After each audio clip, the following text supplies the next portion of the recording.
46 is brought to you by Dr. George Leeks, Pahrump's optometrist since 1990, offering full-spectrum eye care for children and adults. Call today, 727-8300. News is also brought to you by J.K. Nelson Law. Call 727-9900 today for your free consultation. If you need a lawyer, you need Nelson. News 46 is also brought to you by Humana, serving the community. Please stop in at 1397 South Loop Road on the corner of Loop and Highway 160.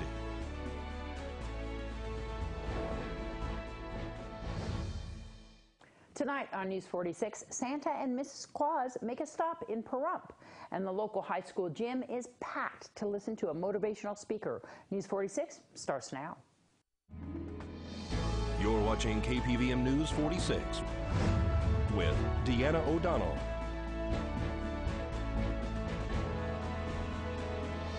News 46, local coverage you can count on.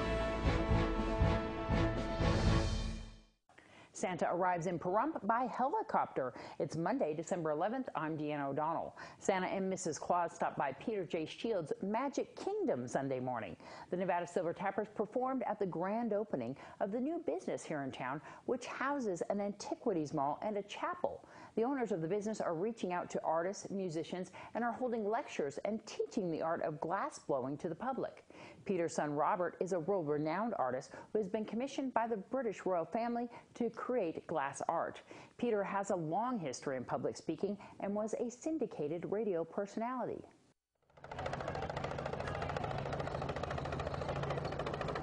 Well, today was our grand opening. It was very exciting.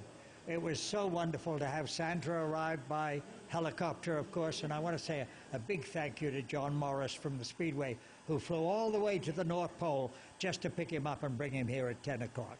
It's fantastic to watch him get out of the helicopter. Everybody just anxiously waiting for him and Mrs. Claus. Yes, certainly, and they arrived on time, so that was wonderful. And I want to thank your sheriff, too, who showed up, and her department organized everything, so we were able to bring the helicopter in safely, and it's really been a wonderful event. The Silver Tappers, who were here with us, did a fabulous show, and I'm so grateful. What a great show. What a great grand opening. Just so many things happening here today. Santa and Mrs. Claus are going to continue to be here? Yes, they'll be here every Friday, Saturday, and Sunday at 1 p.m. to 5 p.m. for the children. They get free photographs done, which they can pick up from Walgreens, and free gifts, free candy, and we've lots of exciting things happening. As of the 20th of December, Deanna, they will be here every day from 1 o'clock till 5 p.m. We will be closing on Mondays. We're open every day from 9 till 6, of course. And the next big event, which we'd like to have a nice turnout for, is my lecture.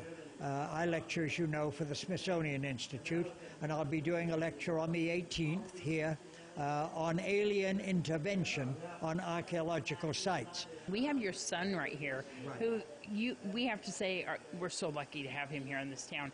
He has got such a reputation in glass blowing. He even teaches some classes here? Yes, Robert runs the Royal Academy of Glass Blowing, and we have students from all over the world. Robert's one of the master craftsmen in his field. He did the royal carriage for Andrew and Sarah's wedding cake some years ago that went as a gift from the Australian government, and there's a replica of it here at the Kingdom that people can look at. But no, Robert takes classes. All they have to do is ring him. That's 702-465-5114.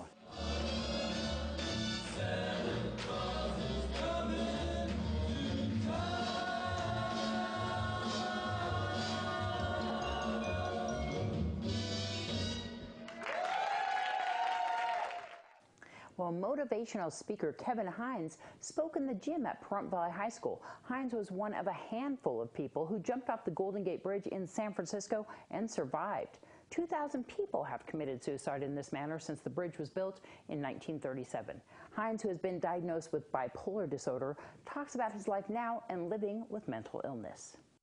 Because you are in a world of pain today, it doesn't mean that your tomorrow is not going to be gorgeous, because it is. If you fight for it and if you find the willpower to be here tomorrow. Ladies and gentlemen.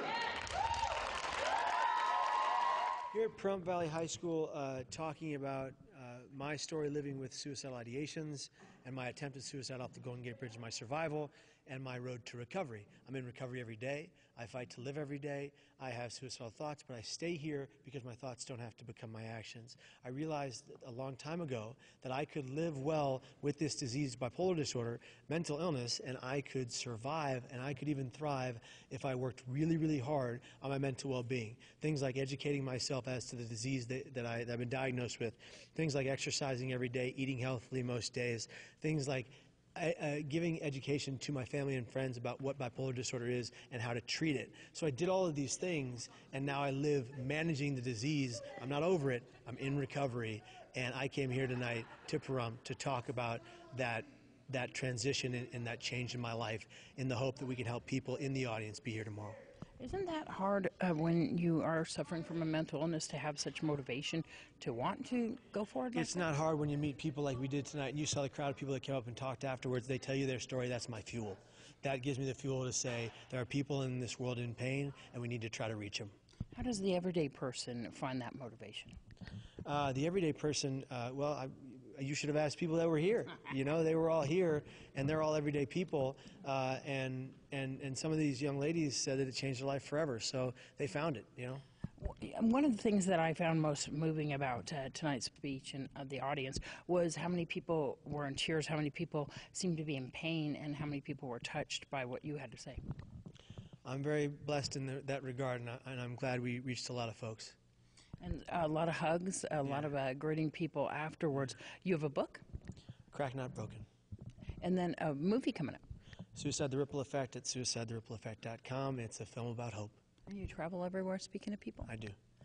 We are so lucky to have you here. I hear that Night Communities Coalition had something to do with that. And, of course, Alicia Lewis. Yeah, she's amazing. Alicia's amazing. Kim's amazing. And they ran a wonderful program tonight, and they are the reason I'm here, and I'm grateful. You give a lot of hope to people who are battling with mental illness. Some people don't feel like they have any hope. And hearing your story and having that, you're still, of course, you still have challenges, but you have a happy life now. Happy wife? Yeah, happy life, happy wife, happy life. Yeah, exactly. Yeah. Kids? No kids yet. Gonna have kids soon? I hope so. This day and every waking moment of this gorgeous gift we all get to call life. Thank you from the bottom of my heart. And police are investigating an injury accident that occurred on Sunday morning on the south end of town. Pahrump Valley Fire and Rescue and Nye County Sheriff's deputies responded to a two-vehicle major damage accident on Savoy and Jane on Sunday afternoon. One person was transported by ground ambulance to Desert View Hospital with injuries sustained as a result of this accident. No one in the other vehicle claimed any injury at the time of the collision. Nye County Sheriff's deputies are investigating. And the Nye County Sheriff's Office is attempting to locate a vehicle that left the scene of a crash this afternoon. One female in her 50s was transported by ground ambulance to Desert View Hospital this afternoon as a result of an auto versus pedestrian accident that occurred in the parking lot of Walmart. The vehicle that struck the individual reportedly fled the scene of the accident. The female sustained non-life-threatening injuries, and witnesses were able to get a license plate and description of the vehicle that reportedly left the scene of the accident. Nye County Sheriff's deputies are investigating. If you have any information, you're urged to contact the Nye County Sheriff's Office at 775-751-7000. Your Business First brief right after this break.